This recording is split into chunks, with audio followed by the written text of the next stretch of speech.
Good afternoon, Honorable the Chief Justice of India, Honorable the Law Minister, Honorable Attorney General for India, Honorable Judges, Mr. Dushyant Dave, our President, and members of the Executive Committee, and members of the Bar Association and friends.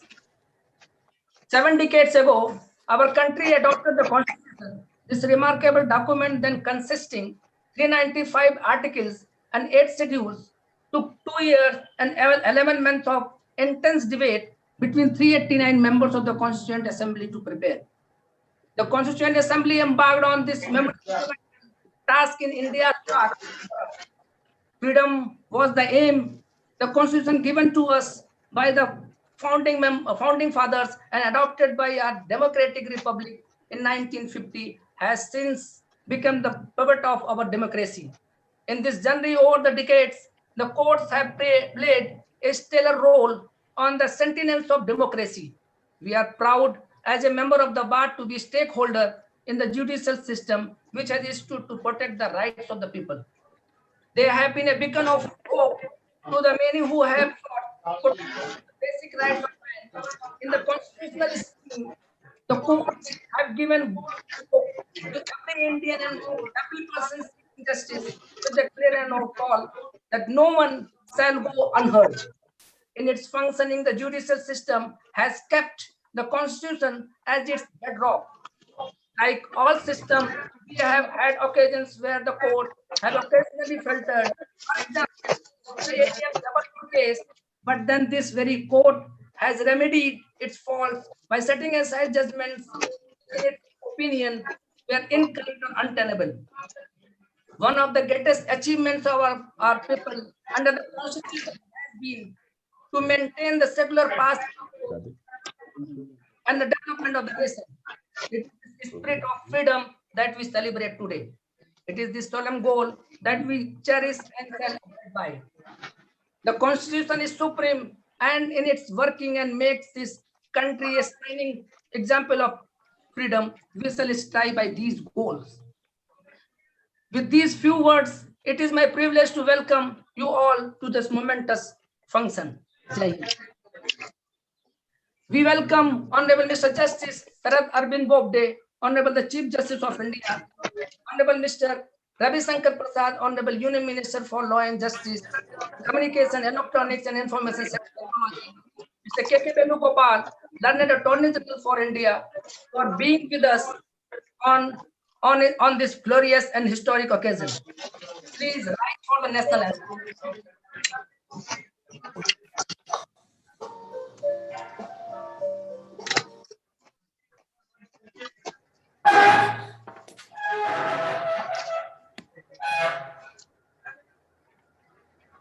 Minesh? Yes. Just a minute. Afternoon. हाँ देख हो रहा है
भारत माता की जय।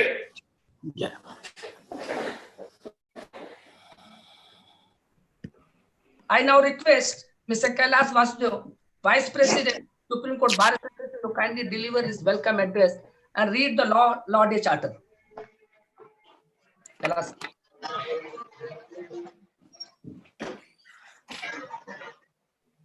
Good afternoon. On this occasion, it is an honor and privilege to welcome Honorable the Chief Justice, Mr. Justice Sharad Bobde, to welcome Mr. Ravi Shankar Prasad, our Minister, both for Communication and Law. Both are lawyers first, and then they attained the positions under the Constitution. It is a pleasure to welcome Mr. K.K. Venugopal, a veteran member of our bar, as also the Attorney General of India.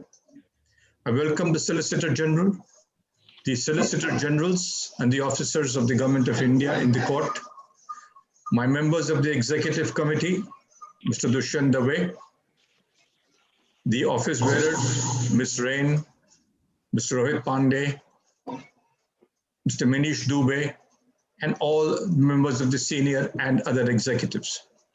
I welcome all members of the Supreme Court Bar Association and our friends on this occasion, which is unparalleled in the history of any country. It is a day we celebrate freedom. It is a day we celebrate self-rule. May I now welcome you to read the Law Day Charter with us. I will read it. If you feel like repeating, please follow me. It is called the Constitution Day Charter. We hold that law is a common heritage and trust of mankind, that administration of justice is one of the fundamental functions of the state, and that judges and lawyers owe their allegiance by traditions, training in tenets of this noble profession to the cause and quest of justice. We believe that the discipline of law is indispensably essential for the authoritative and peaceful resolution of all conflicts, for ensuring the orderly development of society, for maintaining the rule of law, for promoting social justice, for safeguarding liberty, and for protecting basic human rights and fundamental freedoms. We affirm the independence and impartiality of the judiciary and the freedom and independence of the legal profession constitute the sheet anchor of social order, individual freedom, and equal justice in society. We acknowledge the social responsibilities and the professional obligations of law in public interest and public service. We emphasize in particular the need to ensure equal and universal access of the people to the system of justice, especially to the poor, the weak, the deprived, and the downtrodden, the need for legal literacy and legal aid, and the need for social audit and evaluation of laws, and for scientific, rational, and pragmatic law reforms. We pledge and dedicate ourselves on this day, the Constitution Day, to the premises and postulates of this proclamation. With this, I welcome you all to this particular day.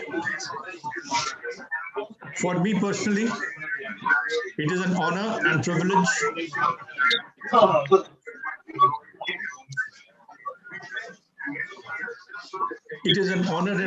for me to welcome you all to celebrate the Constitution Day. It is our Samvidhan Divas. It is a monumental day in our history. We celebrate the beginning of a period in history when the people of India, that is Bharat, began unshackling the yoke of the colonial rules and commenced a journey of self-rule, governed and guided by a constitution with the fulcrum of all rights centered on the rule of law. The Constitution reads any action contrary to this as an anathema. The rule of law is supreme. It is a constitution written in golden letters, which upholds the basic rights of man. 7 decades ago, Swaraj was knocking at the doors of our colonial rulers to bring India out from its shackles and enter the world as a sovereign democratic republic. The destiny of a nation was in the making. Stalwarts of the freedom movement had settled down to the monumental task of drawing up the framework of a free, united, and democratic India. These men of learning and knowledge, drawn from all walks of life, gave us a vision and a future which we called unparalleled. They constituted the Constituent Assembly where they discussed, deliberated, and rendered to us this magnum opus, the Constitution of India. Our freedom was attained by the selfless efforts of these founding fathers who created a document which lauds the foundation of a nation respecting all castes, creed, and religions. Today, we have the privilege of being the largest democracy in the world, where fundamental freedoms of man are protected, propagated, and followed, letting our own country grow from strength to strength. The Constitution has stood the test of times. It has laid our foundations. We celebrate this moment today with a sense of responsibility and humility. We celebrate this in times which are troubled and disturbing. Today, we are testing the system given to us by the founding fathers that dedicated their efforts and committed themselves for the future by sacrificing their today for our tomorrow. They drew up a sacrament on the principle of Satyameva Jayate and a perception that the future citizenry of India would be guided by the essential principles of freedom, secularisms, and conventions of rule of law. Today, it is time for each of us to introspect and to think of the future of the nation, to keep alive the quest for justice, respecting man and the basic features of our Constitution. We must remember that the nation is permanent. Generations will come and generations will go, only to leave their impressions. It is these impressions which will carve a place for themselves in history. This year, mankind has been a victim of a terrible pandemic which has played havoc on all existing systems. It has fractured every system known to man. Man is looking at new frontiers and systems to resuscitate himself. It has necessitated a paradigm shift in thinking and approach to build a future which will be sustainable. We have been given new canvas to paint on. Medical men and scientists have taken upon themselves the monumental task of finding a cure from this terrible virus. They are doing human service. In us, they have kindled a spirit by showing us a beacon where light is getting rid of the eclipse. There is a prayer for a future without disease, without fog, and with bright sunshine. We are all stakeholders in the judicial system, a system in which the common man reposes his faith and trust. We are repositories of a public trust and cannot act in its breach. It is an institutional responsibility falling on all stakeholders. We have to work in tandem to break from the past and rework the future. We have to design the future of the courts, where the citizens can come to the court with confidence that his cause will receive expeditious attention. In this, we must relook at and necessarily change the system from the law faculty to enrollment at the bar, to the appointment of judges, from the first initiation of proceedings till the judgment. We must introspect on judicial delays and metamorphose procedures by jettisoning the archaic and bringing in technology which will aid in the administration of justice. We will never have a better opportunity to do this. Let us not miss this opportunity. Let us make things happen. Nothing is impossible. Our system has always risen to challenges and overcome them to arrive at just solutions. Let us act in the spirit of togetherness, a sense of being one nation and one people. It is only when we lead ourselves as a people who stand together, remain together, and grow together that we achieve a nation which is unified, secular, and development-oriented. Let us make a place for ourselves in the Committee of Nations and guide ourselves in this fantastic enterprise called Life with Freedom. We are a democracy which is second to none. I thank you all for being with us, and I now request the Secretary to take over. I'm very grateful. Thank you, sir. I request Mr. K.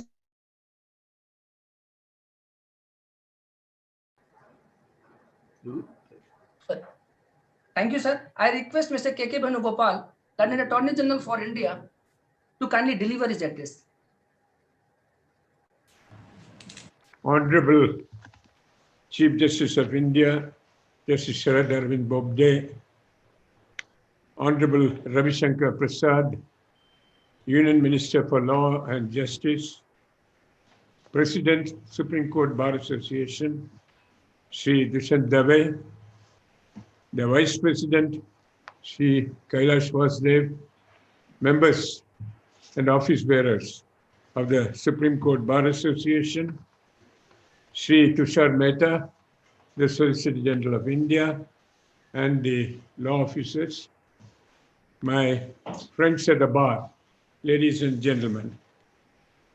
I've had practically the same topic every time I spoke on Constitution Day. And the reason is that in the lives of the lawyers, the judges, and the justice delivery system, this is the single most important issue, and that is the swift dispensation and the just dispensation of justice. Now, in the 2018 speech which I made, I had pointed out that the National Judicial Data Grid had shown arrears or pending cases of 2.86 crores. Now, today it shows that the total number has risen to 3.61 crores. And what is extremely sad is that so far as 4.29 lakhs of cases are concerned, they have been pending over 30 years. Now, which means that a person who files a case when he is 50 or 60 years old may not be able to see the final fruits of his effort. Now, surely a justice delivery system cannot be one where no results can be seen by a person whose entire aspirations and hopes are placed in a case which he files. Unfortunately for us, the COVID-19 has come in. And of course, the Supreme Court rose to the occasion. They knew that people could not go about filing cases while the COVID was on because of so many restrictions. And therefore, the period of limitation was being extended. But I fear the day when the COVID is gone away, and we'll find that the total number of arrears, though the court has innovated and has put in a totally different system of arguing of cases, even then the arrears will be much higher than what would it have been normally.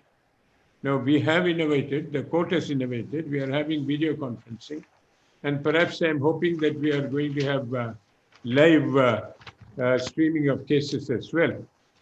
Now, the Law Commission of India in its 120th report, that is, let me tell you, it's 1987, had directed or had said that if India has to clear its arrears and pendency of cases, there should be at least 50 judges per million. The Western countries are far greater than this 50 per million. But so far as we are concerned, we had at that time about 10 per million. Today, the position has increased, and I find that we are having 19 per million in 2018.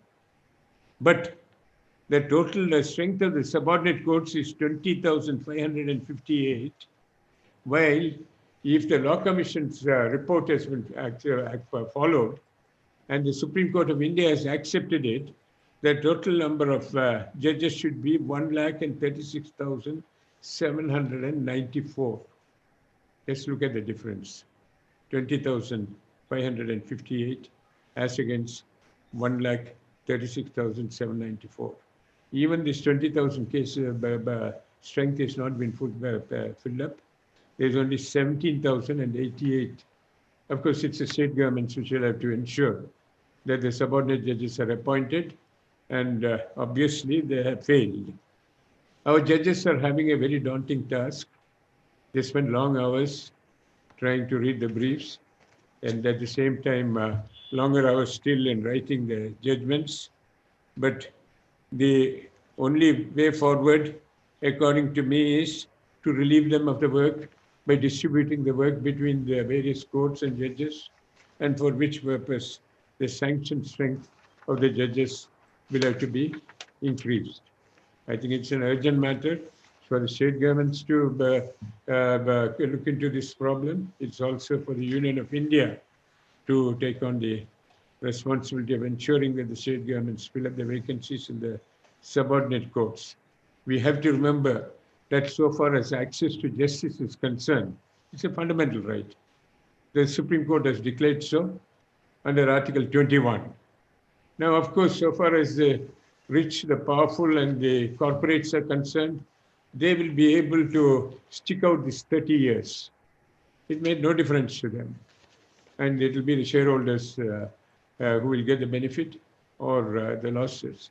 But so far as the individuals are concerned, the upper middle class, and the poor, for them, this is a daunting task to wait for 30 years. The money will be exhausted, the patience will be exhausted, and perhaps they may not be there, as I was pointing out.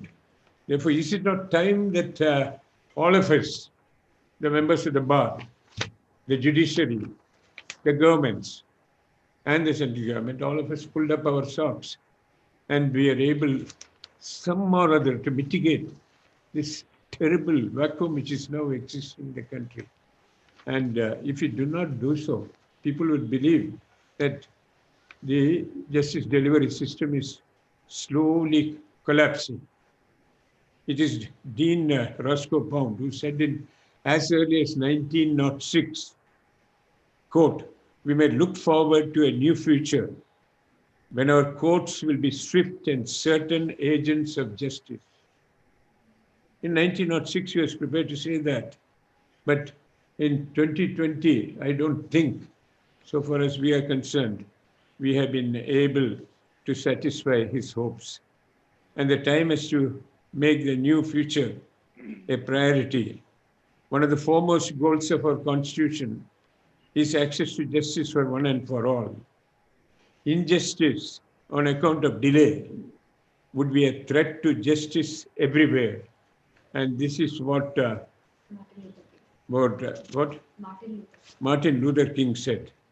Therefore, let us collectively ensure, and that's my hope on this Independence Day, which is the 71st Independence Day, hopefully, where I believe that so far as we are concerned, we would concentrate not only on the poor, the deprived, but also on this very important aspect of our Constitution, justice delivery, and see that the justice delivery system is able to wipe away every tear from every eye. Thank you. Thank you, sir. Our President, Mr. Dushyant Dave, Supreme Court Bar Association, will now deliver his address.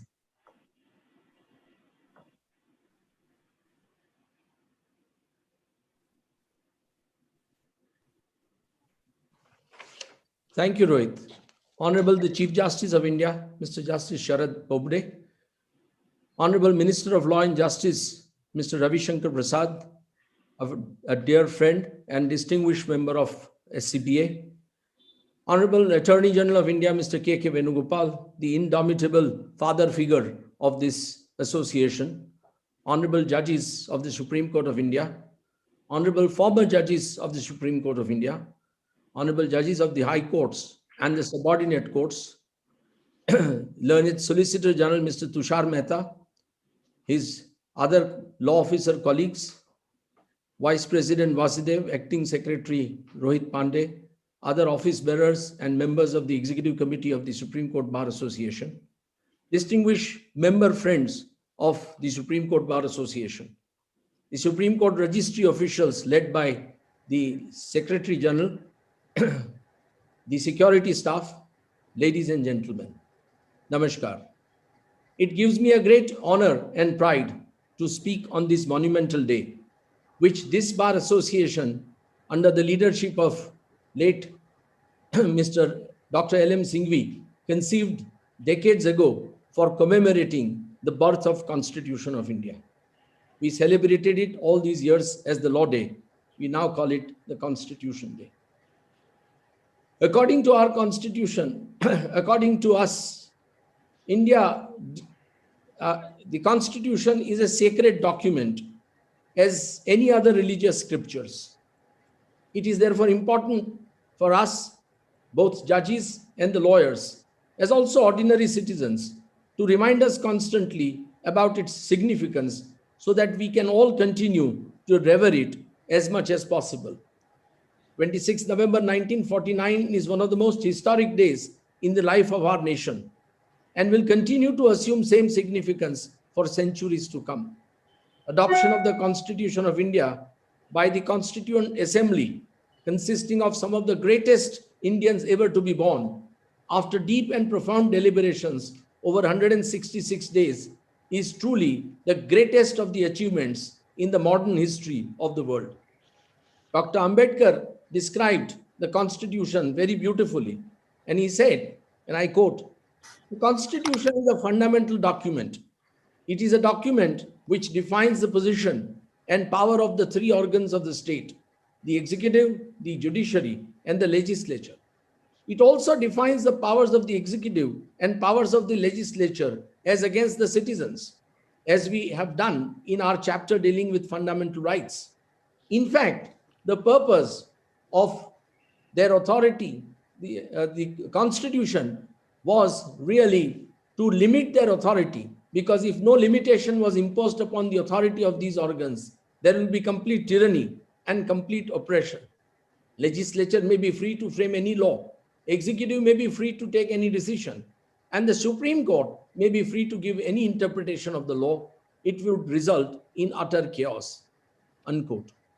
This is the definition by the chief architect of this fundamental document, Dr. Ambedkar, who has described it so beautifully. Over the last 7 decades, India has not only remained world's largest democracy, but has been a vibrant and thriving democracy. Despite monumental challenges, the three organs of the state have generally functioned and discharged their duties and responsibilities as contemplated by the Constitution. We have largely remained peaceful, preventing any anarchic chaos. We have been able to fight poverty, hunger, illiteracy, amongst other evils, largely because Constitution of India is a document to further not just economic, but social goals as well. This is not to say that there have been no challenges or that there are none existing today, but the Constitution constantly provides guidance to surmount them as best as we can.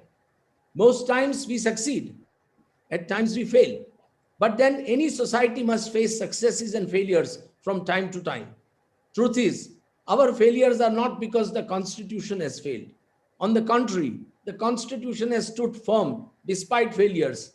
We all hope and pray that in future we will only have successes in running the nation on all fronts, following true path of the Constitution, its principles, and its morality. To do so, what the nation really needs today is a paramount reverence for the forms of the Constitution, as was told by Grote, the Greek historian. I will quote him.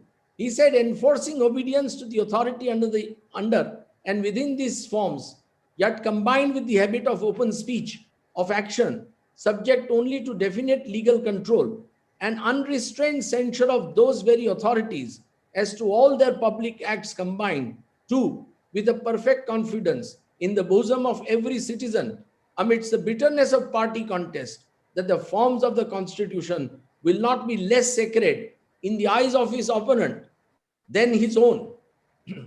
He said, "Diffusion of constitutional morality, not merely amongst the majority of any community, but throughout the whole, is the indispensable condition of a government at once free and peaceable." Dr. Ambedkar was himself worried, and he therefore acknowledged on 4th of November 1949, and this warning is very prophetic. Constitutional morality is not a natural sentiment. It has to be cultivated. We must realize that our people have yet to learn it. Democracy in India is only a top dressing of an Indian soil, which is essentially undemocratic, he said. The reason why we are celebrating this day is really to educate us and also citizens at large about constitution and constitutional morality. And this is a very, very important task which has been bestowed upon us. And I am really proud that the Supreme Court Bar Association has been able to organize this function to commemorate this great document. And I am delighted that the Honorable Chief Justice, other honorable judges, the Law Minister, the Attorney General, and all are here to really address us and educate us on the values of the Constitution. I therefore join Mr. Venugopal, Mr. Kailash Vasudev, and Mr. Rohit Pandey in the sentiments that they have rightly expressed on this beautiful day. On the inauguration of the Supreme Court of India on 26 January 1950, then Attorney General, late Mr. Motilal Sethalwad, had said, and I quote, "The task before us all is building of a nation alive to its national and international duties. In the attainment of this noble end, we hope and trust that this court will play a great and singular role and establish itself in the consciousness of Indian people. Like all human institutions," he said, "Supreme Court, we hope, will earn reverence through truth." Chief Justice Kania, the first Chief Justice on that day, impressed upon the bar, and this is very crucial, and I quote, "The lawyers equipped with knowledge of law are expected to fight for freedom of citizen and also maintenance of law and order. While in the name of independence, confusion or disorder in society cannot be permitted, the lawyer's profession will naturally resist encroachments attempted in the name of law and order on the liberty of the subject and fundamental human rights." Unquote.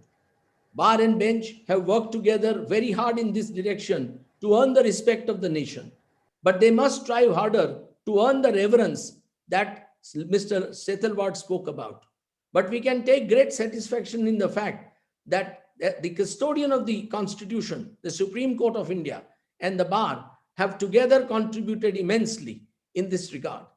But let us promise ourselves not to be tardy in future and to ensure that Constitution is not merely preserved, but blossoms into a living document as it is expected to be. I take this opportunity to congratulate on behalf of the entire SCBA, the Executive Committee, and myself, all those who have completed 50 years of service as in the profession and who are being honored today. I also congratulate all those who have contributed immensely to the jurisprudence by writing outstanding books and whose names will be later given to all of you. I must say at this stage that COVID has been a greatest challenge for the humanity. This country is also facing one of the greatest challenges during this pandemic. But even during the pandemic, the three organs of the state, the legislature, the state, and the judiciary, the executive and the judiciary, have worked tirelessly to protect the citizens and to reduce their pain as much as possible.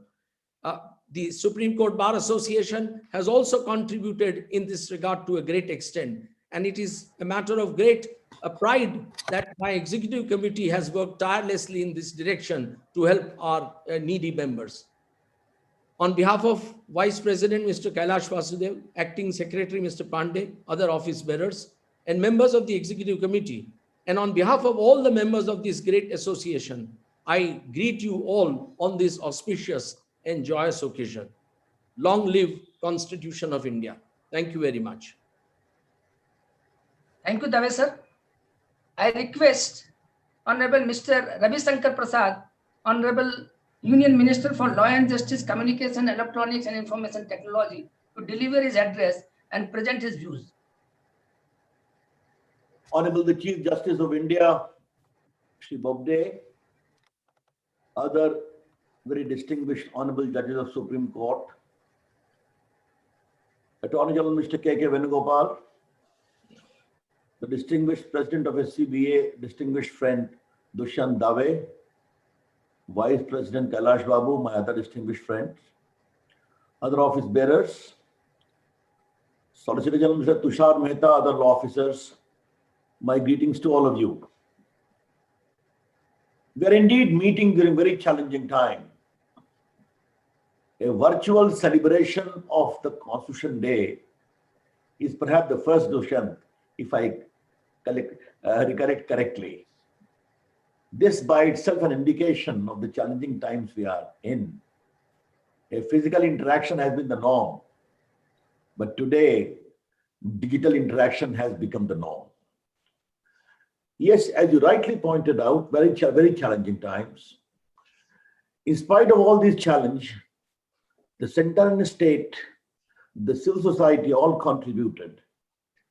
And I wish to place on record my deep appreciation of the SCBA, led by you and other office bearers, who did a very commendable job in also rising to the occasion in lending a helping hand. But in spite of all these challenges, let me today compliment the judiciary as a whole. I would wish to share some statistics. This is as of October 2020. November will come soon.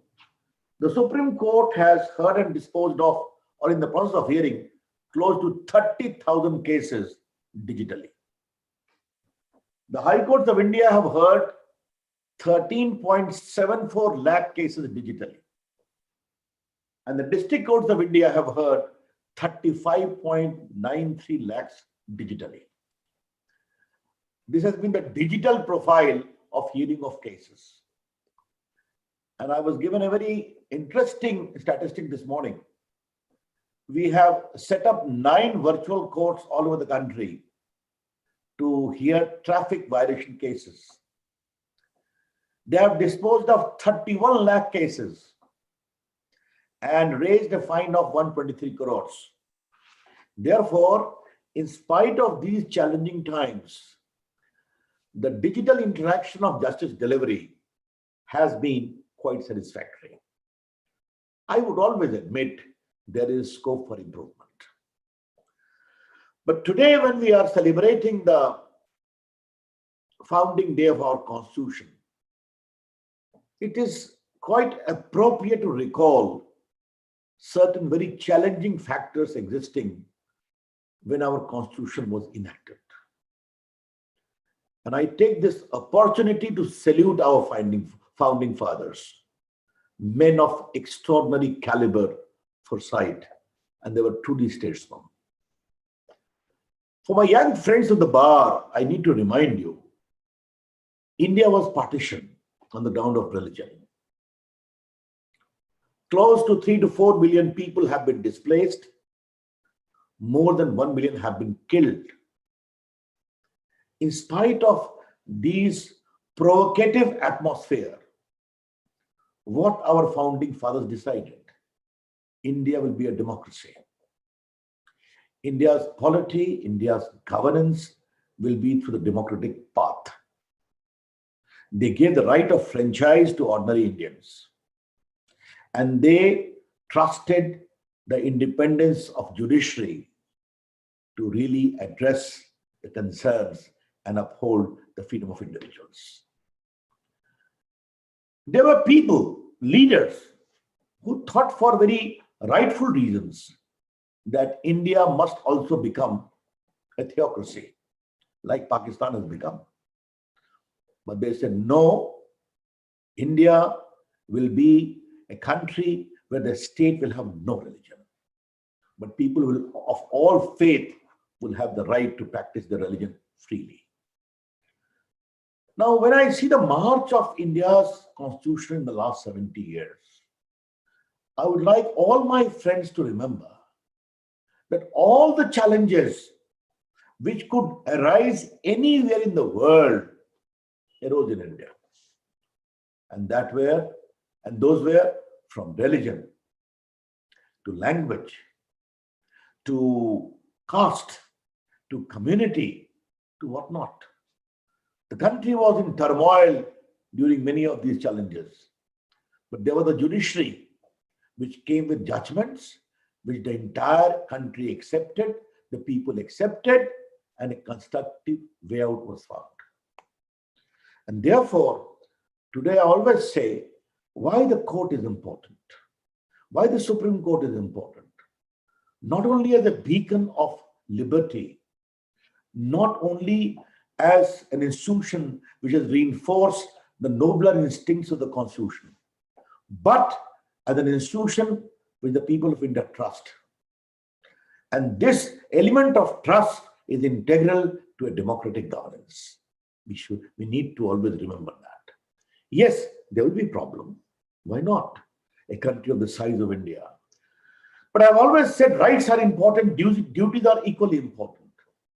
And I would say, well, the duty should be also to respect the judiciary. You can criticize the judgment. Why not? That's your right. But this abiding respect for the institution of judiciary is important. And I have always felt, thank you, Dushyant, you rightly reminded me that I still remain in your esteem as a member of SCBA. Though on the lighter vein, I say it is close to 7 years that I haven't worn my black coat. And I miss going to the bar and having a cup of tea and the coffee. But yes, my status as a lawyer would remain an integral part of my being, which I always recollect with a lot of nostalgia and friendship, consideration for all of you. But what is the future? The future, I would tell you, technology we are using, other issues we are using, access to justice is important. Why not? I am not going to burden all of you with what steps we are taking and what steps the judiciary is taking. But what is important is, I have always felt that whenever I go abroad in so many conferences, among the developing countries, among the African countries, I see great respect for our constitution. And I see great respect for the judgments of our judiciary, including the Supreme Court. I think that is a very, very salutary evolution of our constitutional polity governed by our constitution. If these principles are kept in mind, I always say you have to see how the glass is there. Is it half full or full or not at all? I would say if on balance we see the journey of last 70 years, there is always an urge of the people of India that the glass of India's constitutional democracy shall always continue to get filled.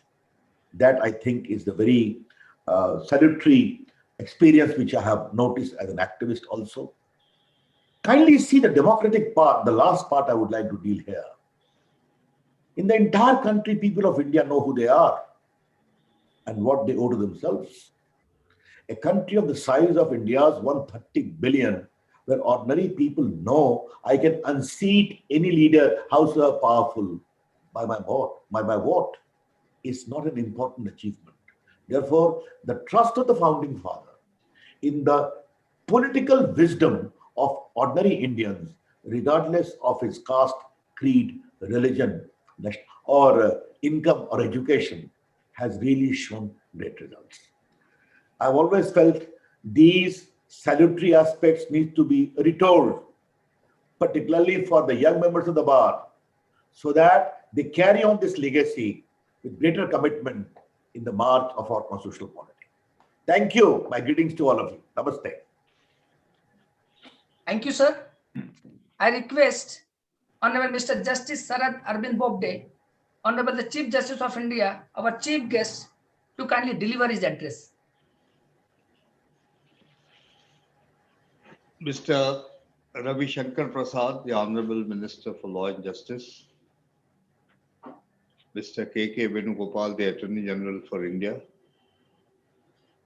Mr. Dushyant Dave, the President of the Supreme Court Bar Association, Mr. Kailash Vasudev, Vice President, my distinguished colleagues, Mr. Rohit Pandey, Mr. Manish Dubey, advocates, ladies and gentlemen.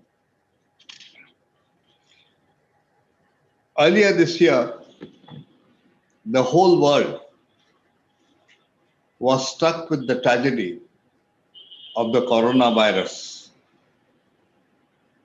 and many lost their lives on account of the spawning pathogen.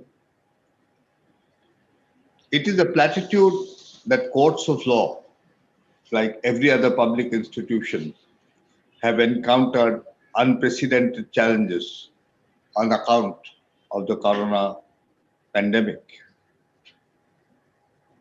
The biggest and the highest priority on the list of challenges that the courts faced was delivering unhampered access to justice in the midst of a nationwide lockdown. It became alarmingly important that in such circumstances, access to justice is ensured, since it is that facet of the rule of law that instills a sense of security and well-being to its citizens. I began with this on the Constitution Day because it is for the first time in many years that the courts encountered that there can be a sudden shock and a sudden interruption of its functions on account of a totally unexpected factor that could disrupt the functioning of courts and therefore hamper the rule of law itself. In doing so, the courts had to encounter a web of problems, one interconnected with the other. For a system so heavily dependent on books and documents, cutting off physical contact amongst people had to be the first step to prevent the wildfire spread of virus amongst lawyers and judges and other court staff. The physical filing of the cases had to be stopped and entry of persons to the court premises for any congregation had to be prevented. This brought out many significant handicaps, ranging from courts not being equipped with video conferencing facilities to lawyers not having access to such equipment. Judges had to learn to distance themselves from their own staff because even though the advocate's entry to the court premises was stopped, the court staff was still working. I do not wish to go into any more negative facts, but today, as we speak and celebrate the Constitution Day, I must tell you that the coronavirus had hit the hardest blow to the court and its staff. While physical distancing was a step taken to overcome the hurdle of continued access to justice for the common man, it led to the creation of a new kind of equality. And I take this opportunity to speak on this occasion in the Bar Association about this inequality. This is an inequality spurred by the virus, which made justice dependent on access to technology. Those who did not have access to technology did not have access to the system of justice itself. To bridge the gaps that existed, the Supreme Court identified places in districts and set up kiosks and mobile vans for lawyers and litigants, mobile vans carrying Wi-Fi for lawyers and litigants who did not have video conferencing facilities so that they could go to these identified places and appear virtually. There is much remaining to be done in this regard, but the Supreme Court continues to be engaged in solving the problems of delivering justice and reversing the inequality that has crept in.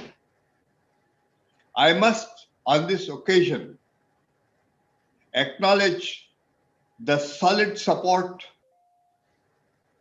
I received from the Supreme Court Bar Association and from members of the other high courts Bar Association in meeting this, what I would consider a catastrophe.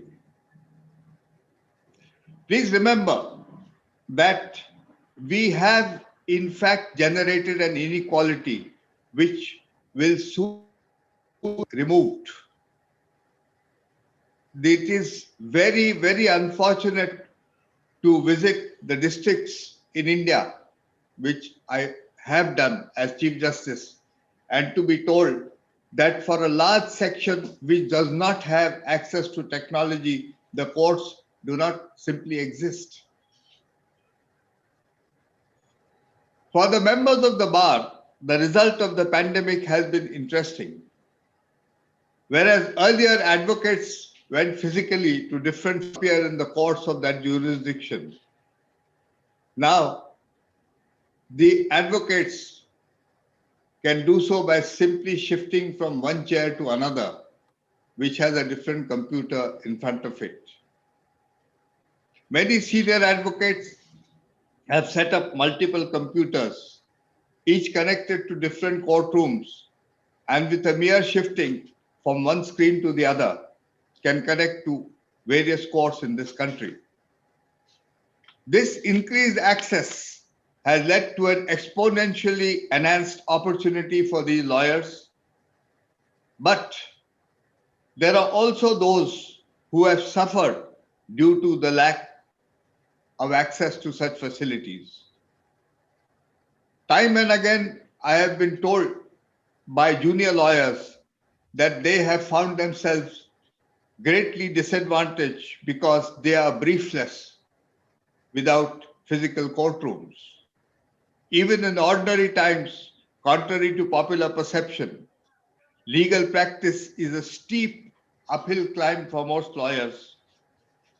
Earlier, when they attended courts physically, they would get cases. Due to the loss of cases and thereby loss of income during the pandemic, some members of the bar in Orissa and Mumbai even took to odd jobs like selling vegetables to sustain themselves financially. This is something that has never happened before in the profession of law. I am conscious that I am not saying from the theme of the Constitution because I am talking of perceived equality and the denial of access to justice, which is a constitutional impediment. The impact has been different on civil trials and criminal trials. A senior arbitrator reported that it took twice the amount of time to take evidence in conducting arbitration via video conferencing.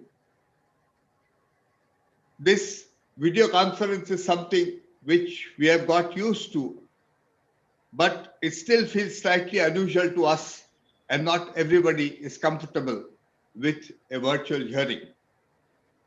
At this stage, I must acknowledge the unstinted cooperation of the Union Ministry, particularly of IT, headed by Sri Ravi Shankar Prasad, in the help they have rendered to the Supreme Court. As courts, of our highest duty is to uphold the vision of that venerated document, the Constitution of India, which has been handed down to us by our forefathers to preserve the liberties of citizens against the state's demand for law and order. The framers of the Constitution have struck a resilient balance between liberty and the right and condition on which the state can deny it. The freedom of speech and the restrictions on it are in the interests of the reputation of individuals and institutions. Nothing is conferred as a right or freedom in absolute, untrammeled terms.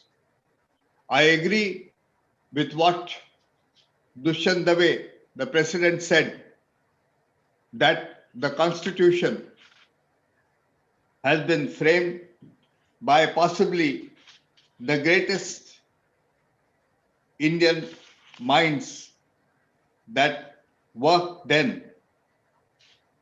I would like to add, because that is what I like to think, that is certainly true of the time, but I would like to think that the greatest Indian minds are yet to be born. It is this resilience that has allowed the courts to carry on through the pandemic and ensure that the vibrancy and the supremacy of our constitution is maintained. The framers envisaged that it must survive for long years to come. The basic structure doctrine developed in the famous case of Keshwanand Bharati held that it is not only required that the constitution survives, but also that the constitution survives and functions with all of its essential features and values which cannot be severed.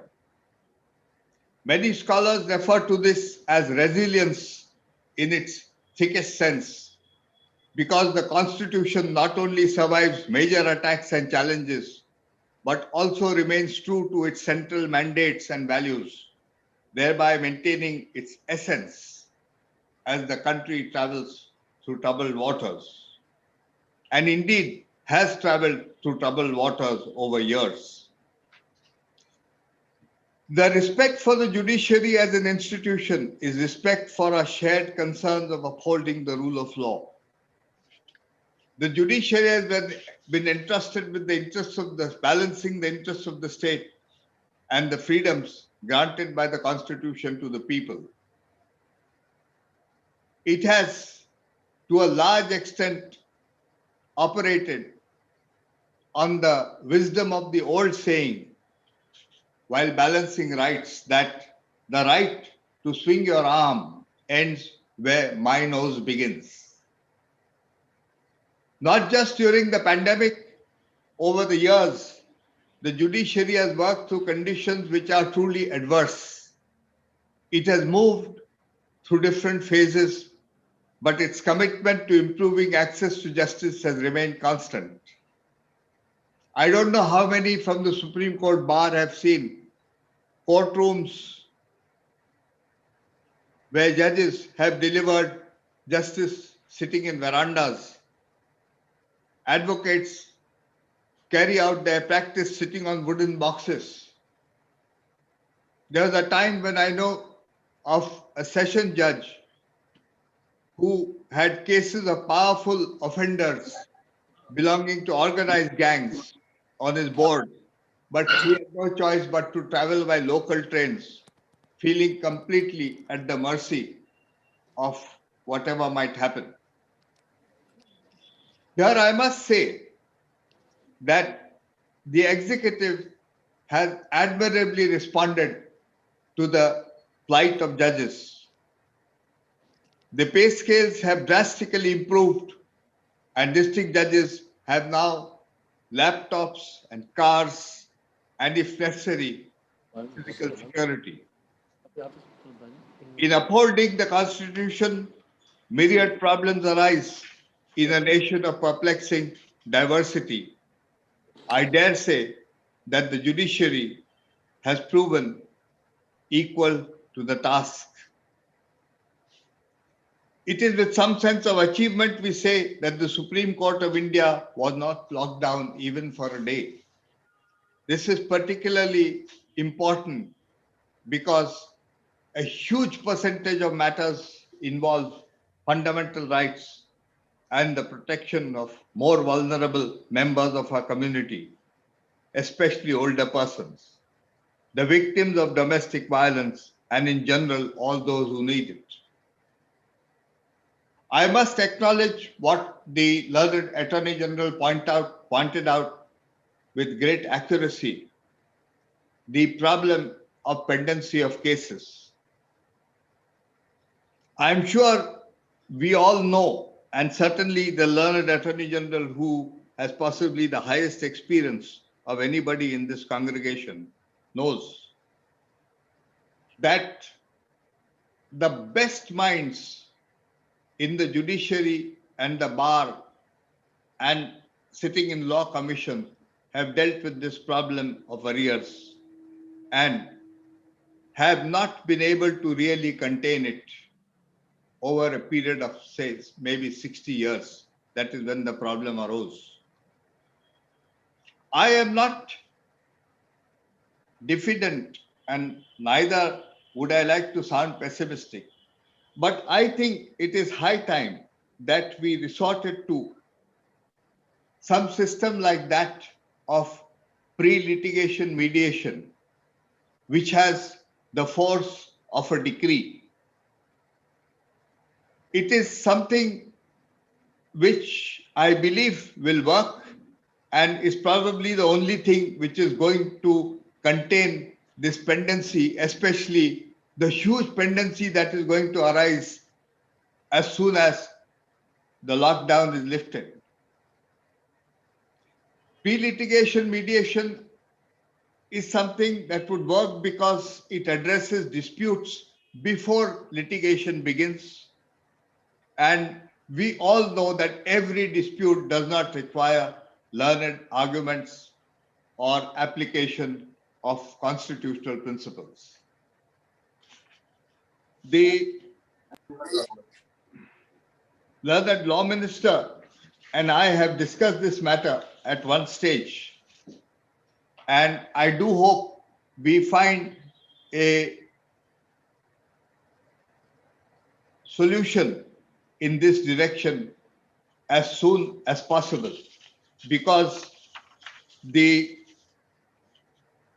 I have more statistics than what the learned Attorney General has, which I am not taking. The problem is going to be enormous. As we gather here today to pay tribute to our Constitution, we are reminded that it's not merely a document on paper, but a synthesis of the ancient and modern wisdom of our country. It is the embodiment of the hopes and aspirations of our people, the benefactor to those in need, and the protector of our liberties. May this document shine us a guiding light and lead us all in our journey today and in the years to come. Thank you. Jai Hind. Thank you, Lordship. It is in the fitness of this day that we honor and respect members of the bar for their achievement. In this behalf, I request the Honorable Chief Justice of India to say a few words to felicitate the following. The traditional Supreme Court Bar Association has honored members of the bar who have completed 50 years of the practice at the bar. Mr. Bhaskar P. Gupta, Senior Advocate, Mr. Narendra Lal Anand, Mr. G.K. Bansal, former Secretary, SCBA, Mr. V.J. Francis, H.S. Parihar, Mr.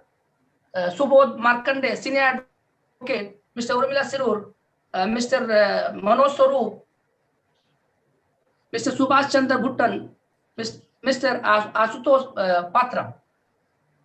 We now honor those who have secured first and second places in the examination and Supreme Court Advocate Record conducted by the Board of Examiners, Supreme Court of India in the year 2019.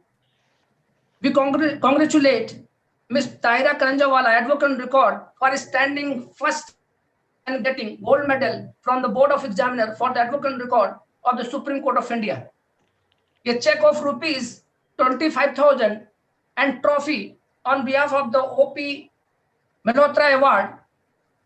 I am grateful to Honorable Mr. Justice Indu Malhotra, Judge Supreme Court of India, for this kind gesture.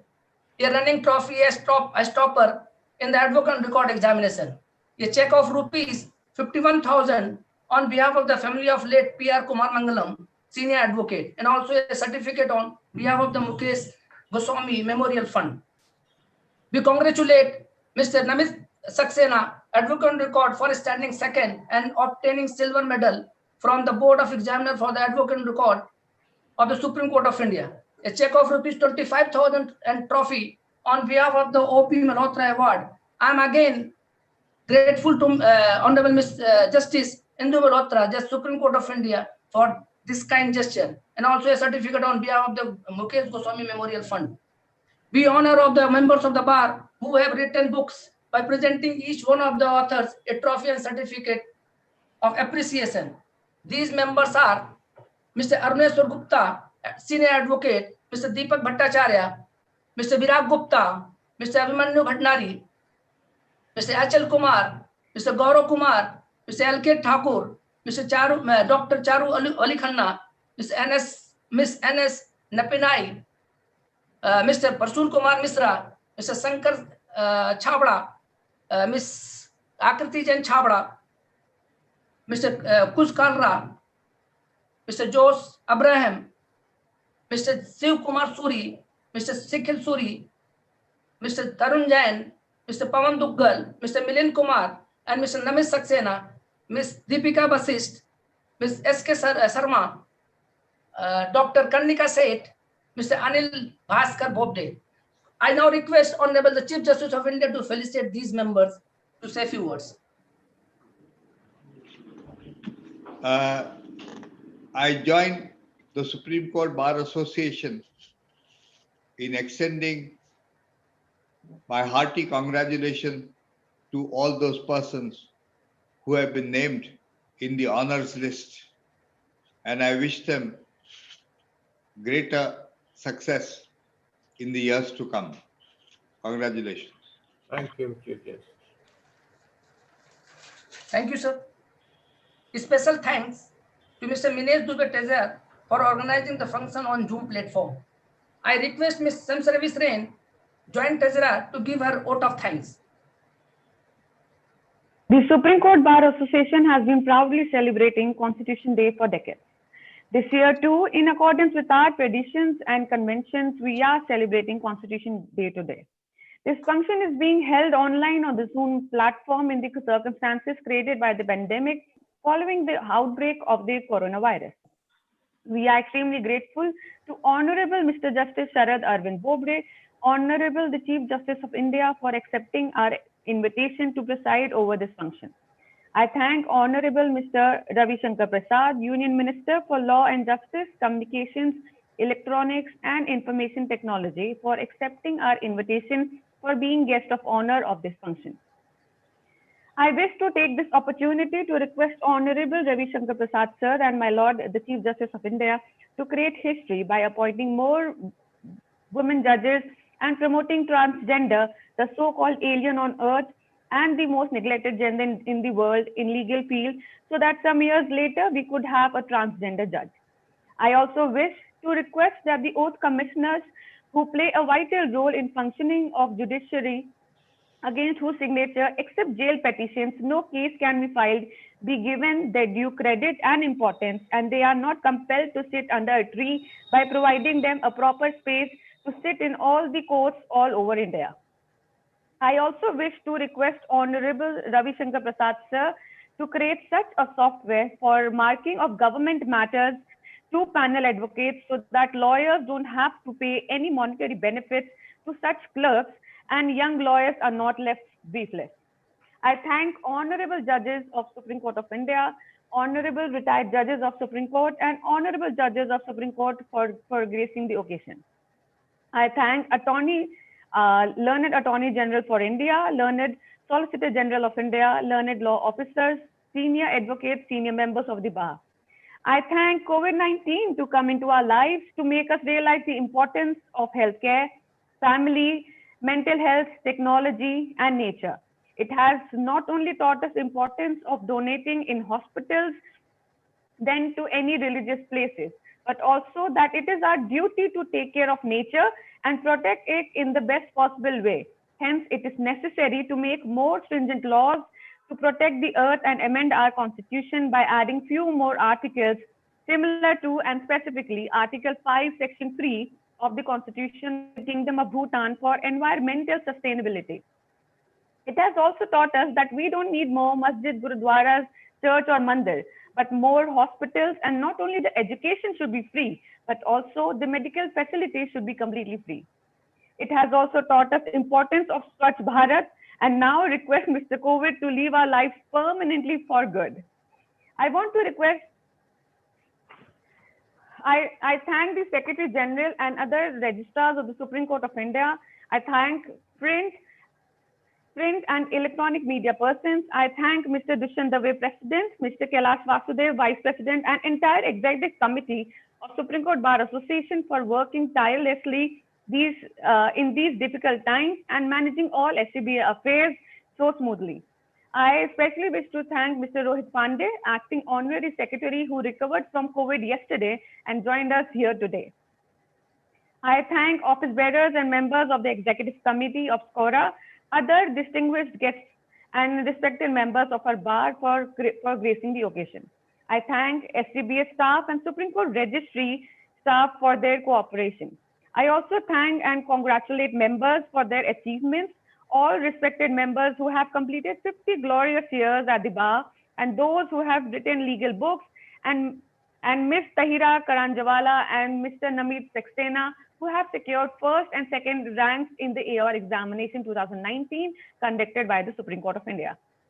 I, on behalf of SCBA EC, would like to thank each and every one of you for being a part of this wonderful and august function. I wish and pray that may humanity, justice, and peace prevail.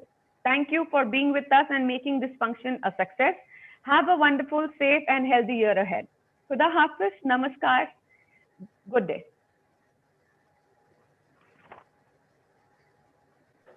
Thank you, sir. Thank you, sir. Dave, sir. May we have permission of the Honorable Chief Justice to conclude this proceedings? Thank you. Thank you, everybody. Thank you very much. Thank you, Dushyant, for all your help and support to this function. Very grateful. Thank you. Thank you. Thank you, Dave, sir. Thank you, Rohit, Master. thank you. You didn't falter. Thank you, sir. Thank you, sir. Well, great. Thank you. Dinesh, Thank you, thank sir. you very much for everything. Manish, thank you. Goodbye, everybody. Goodbye. Thank you, sir. Thank you. Thank you, everyone, Thank sir. you. for organizing Thank a you. wonderful function. Goodbye. Wonderful function. Thank you, sir. Stay Bye-bye. safe. Thank you, sir. You too, sir.